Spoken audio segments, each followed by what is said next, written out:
मैं साफ आपके माध्यम से बोलता हूं, जिहाद is equals to violence and violence is equals to जिहाद। और मैं कैसे बोल रहा हूं, एक डिक्शनरी है इब्न मंजूर डिक्शनरी, लिसन अल अरब की, उसमें लिखा है जिहाद is defined as a use of power and strength both verbally and physically against the enemy for God.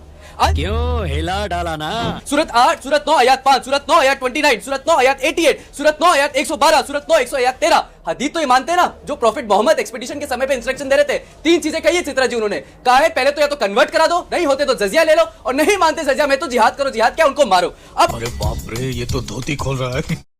दोस्तों, आज की डिबेट में आपको बेहद ही मजा आने वाला है। डिबेट में आप देखेंगे जिहादी मानसिकता की वकालत करने वाले मौलाना अंसार रजा, अनुराग भदौरिया और राजनीतिक विश्लेषक बिलाल खान को घनघोर बेइज्जत होते हुए और एक्सपोज्ड होते हुए दोस्तों भाजपा प्रवक्ता अमितोष पारिक और प्रदीप भंडारी के द्वारा। दोस्तों, इन ढोंगियों का कहना था कि जिहाद लोगों को मिलजुल कर रहना सिखाता है, जिसके बाद बीजेपी प्रवक्ता ने कुरान की आयतों को पढ़ते हुए इन सबको जिहाद पर एक्सपोज कर दिया, जिसके बाद बेचारों को मिर्ची लग गई। तो दोस्तों, आगे देखिए पूरी डिबेट, और ऐसे ही डिबेट देखने के लिए चैनल को जरूर सब्सक्राइब कर लें। प्रेम भैया करे श्री गणेश।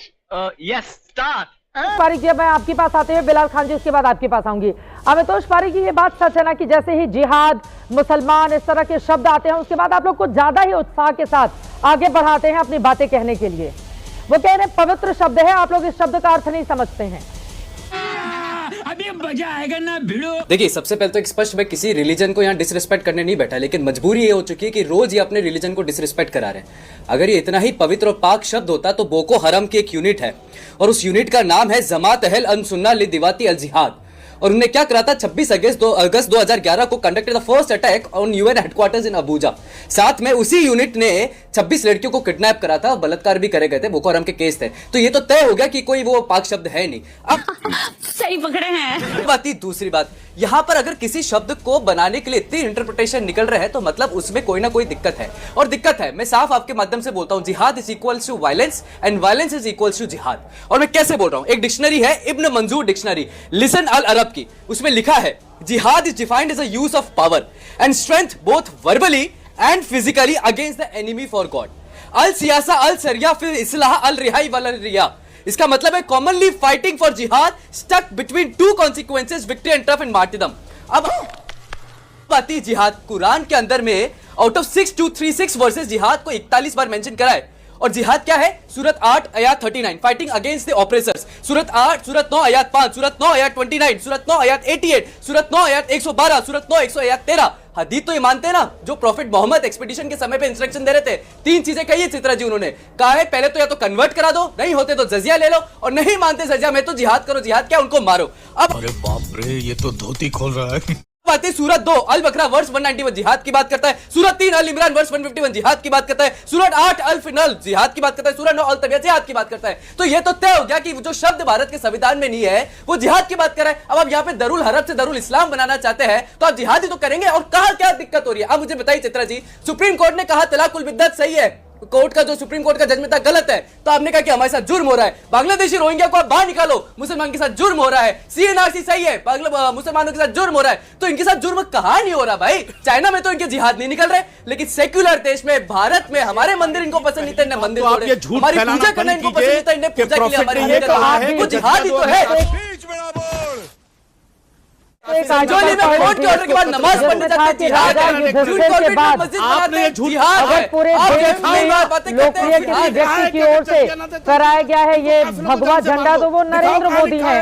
तो आप लोग भी तो लगा रहे हो ना भगवा झंडा, उसमें कहा है उनका हरा, तो वो लोग आपत्ति जता रहे हैं। अनुराग भदौरिया जी हरा पहन के बैठे हुए हैं, आप पहने हो भगवा कलर। अब भगवा झंडा लहराओगे तो यकीनन उस पर आपत्ति की जाएगी। अच्छा, उनका हरा भी तो होना चाहिए।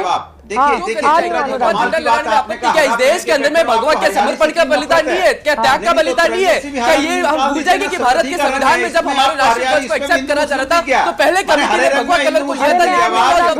लीडरशिप ऑफ कांग्रेस ने तो पत्रकारिता का सम्मान मैं तो आपकी तारीफ कर रही हूँ अनुराग भदौरिया जी, पता नहीं क्या आपको बीमारी है। भारतीय पार्टी के भी जो झंडा उसमें भी हरा है, और पेड़ पौधे खेत खलियान सब हरे होते हैं, वातावरण होना चाहिए अच्छा। आपको हरे रंग में भी धर्म दिख गया, फिर आप कैसे एंकरिंग करेंगे प्रभु? जब आपको हरे रंग में भी मुस्लिम दिखेगा तब तो आप तो यहाँ निष्पक्ष एंकरिंग कर ही नहीं पाएंगे आपको। ठीक है सर, ओके ओके ओके, मैं समझ गया अनुराग भदौरिया जी। बोलिए अमितोष पारिक जी, आप जब भगवा झंडा लहराएंगे तो उधर दिक्कत बहुत हो गई क्या धन्यवाद। आशुतोष पारिक जी?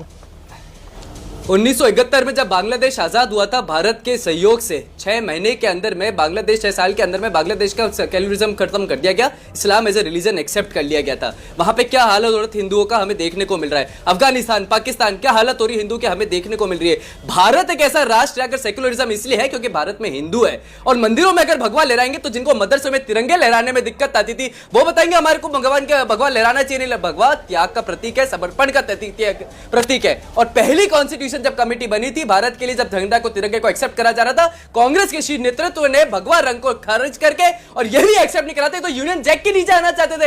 ये क्या भगवे से आपत्ति करेंगे? इनको हर चीज से आपत्ति जो हिंदू है, इनको हर चीज से आपत्ति जो मंदिर की है, इनको हर चीज से आपत्ति जो हिंदू बोलता है। ये हुई ना बात।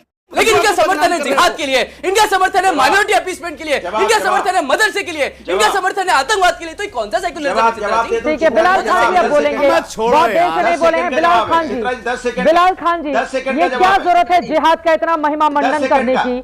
जो जिहाद शब्द आतंकवादियों के साथ चिपक गया है, उस जिहाद को लेकर अगर हमारे देश के भीतर ये कहा जाएगा जिहाद बहुत पवित्र शब्द है, तो वही जिहाद का नारा लगाते हुए आतंकवादी कत्लेआम करते हैं, लोगों का खून बहाते हैं, धर्म पूछकर उनको मार डालते हैं। उस कौन है ये लोग, कहां से आते हैं ये? जिहाद का महिमा मंडन करेंगे हम लोग बैठकर।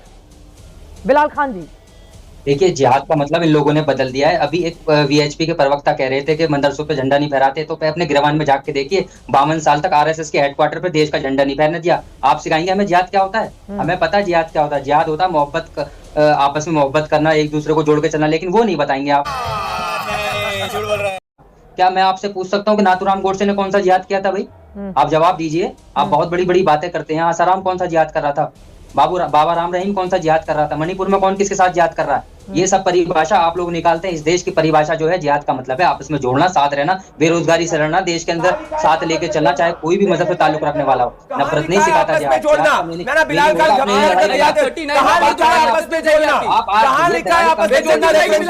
एक आतंकवादी संगठन है जिसको यूनाइटेड नेशन सिक्योरिटी काउंसिल ने टेररिस्ट ऑर्गेनाइजेशन आतंकवादी। ऐसा नहीं होता, मैं किसी के बीच में नहीं बोला। बोले सुनने की हिम्मत रखिए। हाँ, देखिए चित्रा जी, जिस तरीके से आज ये अल्फाज यूज कर रहे हैं कि किसने क्या करा, हमने हमेशा कहा कि अगर हमारे देश के खिलाफ, चाहे वो मुसलमान हो, कोई भी हो, अगर कोई साजिश रच रहा है, वो हमारा सबसे बड़ा दुश्मन है। बीच चौराहे पर उसको फांसी देनी चाहिए, चाहे वो दिल्ली रेड फोर्ट पर हुआ हो या कश्मीर में हुआ हो, कहीं भी हुआ। हमने हमेशा कहा है कि हमारे इस देश के मुसलमानों, इस देश के लिए जो है कुर्बानियां दी हैं, चाहे वीर अब्दुल हमीद हो, एपीजे अब्दुल कलाम हो, इस देश के सैकड़ों मुसलमानों ने इस देश के लिए कुर्बानी, उलमा इकराम ने कुर्बानियां दी। लेकिन उसका बाद उसकी जिक्र नहीं करेंगे। ये जिक्र करेंगे कि आज कैसे हुआ। हम जिक्र करें 80-20 की बात करें, शमशान कब्रिस्तान की बात करें, देश के अंदर लगातार मॉब लिंचिंग की बात करें, तो आपकी हवा निकल जाती है। अरे आपकी सरकार के मुद्दे गिना रहे हैं, आपके सरकार के, हम जो हमारे जो देश के मुसलमान उनके साथ जो चीजें हो रही हैं, उससे बचने के लिए जिहाद की बात, अपनी रक्षा करना, अपना रक्षा करना जिहाद होता है। क्या हो रहा है बिलाल खान के साथ? क्या हो रहा है देश में? साला नौटंकी। क्या हो रहा है? मेरे साथ नहीं हो रहा है, बहुत से सैकड़ों अखलाक के साथ क्या हुआ? हाँ, बताइए आप लोग। और तबरेज के साथ क्या हुआ? सैकड़ों मौलवी इस वजह से उसको लेकर चर्चा बहुत हुई। हिंदू नाम के ऐसे बहुत सारे लोग हैं जिनको लेकर चर्चा उतनी नहीं होती है। बिलाल खान जी, हम लोग खुद देखते हैं। मैं ये पूछ रही हूँ, आपने इतिहास की तमाम बातें आपने गिना दी। अभी लाल किले के सामने कौन सा जिहाद हुआ है? कौन लोग थे वो? किस धर्म को मानने वाले थे? क्या नाम है उनका? बताइए ना बिलाल खान जी, आप समझाइए ना उन लोगों को जो खाते यहाँ का है, काम करते पाकिस्तान का है। चित्रा जी, हम कह रहे हैं, हमारे लोग कह रहे हैं कि उनको बीच सड़क पे फांसी दे दीजिए। उमर नाम था उसका, थोड़े ना बीच सड़क पे फांसी दे देंगे। लोकतांत्रिक मुल्क है, लेकिन जब लोकतांत्रिक लड़ाई लड़ी जाती है, लोकतांत्रिक लड़ाई लड़ी जाती है, तो फिर आप लोग आपके समर्थन में खड़े हो जाएंगे कि मुसलमानों के खिलाफ यहाँ पर हो रहा है। कौन लोग थे वो बताइए, जिनके नेटवर्क जुड़े हैं? कौन लोग हैं? क्यों नहीं समझाते हैं आप जैसे लोग? बिलाल खान जी, समर्थन करना जिन लोगों का करिए, ऐसे लोगों का समर्थन हम नहीं करते। ये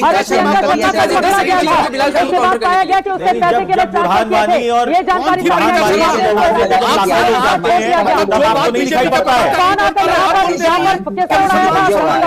किस मुसलमान बताइए जरा, किस मुसलमान बात करिए मौलाना सारदा जी, पर्देदारी मत कीजिए और खुलकर बोलना सीखिए।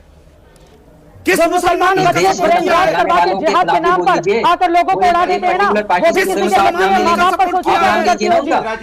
बेशर्मो, शर्म करो, शर्म। लेकिन जब जिहाद के समर्थन में आप खड़े हो जाएंगे तो फिर एक तबका करेगा ऐसा। चाहे वो बिहार से अंदर से आवाज नहीं आती, परमेश्वर में उस पार्टी से बोले अनुराग भदौरिया जी, किस पार्टी से ताल्लुक रखता है, उस पर आपकी जुबान नहीं खुलेगी। देखिए कौन किस पार्टी से ताल्लुक रखता है बिलाल खान सीधी जी? सी बात तो बताइए ना मैम, जो कह रहे हैं हमने। अरे आप बोल दो ना किस पार्टी से ताल्लुक रखता है, बाद में आप बताएंगे बोलने नहीं दिया जाता। अभी आप उल्टा सवाल मुझसे पूछ रहे किस पार्टी से ताल्लुक रखता है। आपको बयान नहीं पता क्या बोल रहे हैं, किसी भी पार्टी से ताल्लुक रखे, देश सबसे बड़ा है हमारे लिए। बोलिए ना, और देश के नागरिकों का सत्याग्रह करने वाला अगर किसी भी धर्म का होगा उसके साथ वही बर्ताव होना चाहिए जो आतंकवादी के साथ होना चाहिए। आप इसके समर्थन में खड़े हो जाएंगे और बोलेंगे मुसलमानों के साथ ऐसा हो रहा है। लगातार तुम्हें शर्म है? कुछ शर्म आया है? तुम चुल्लू भर पानी में जाके डूब के आ जाओ।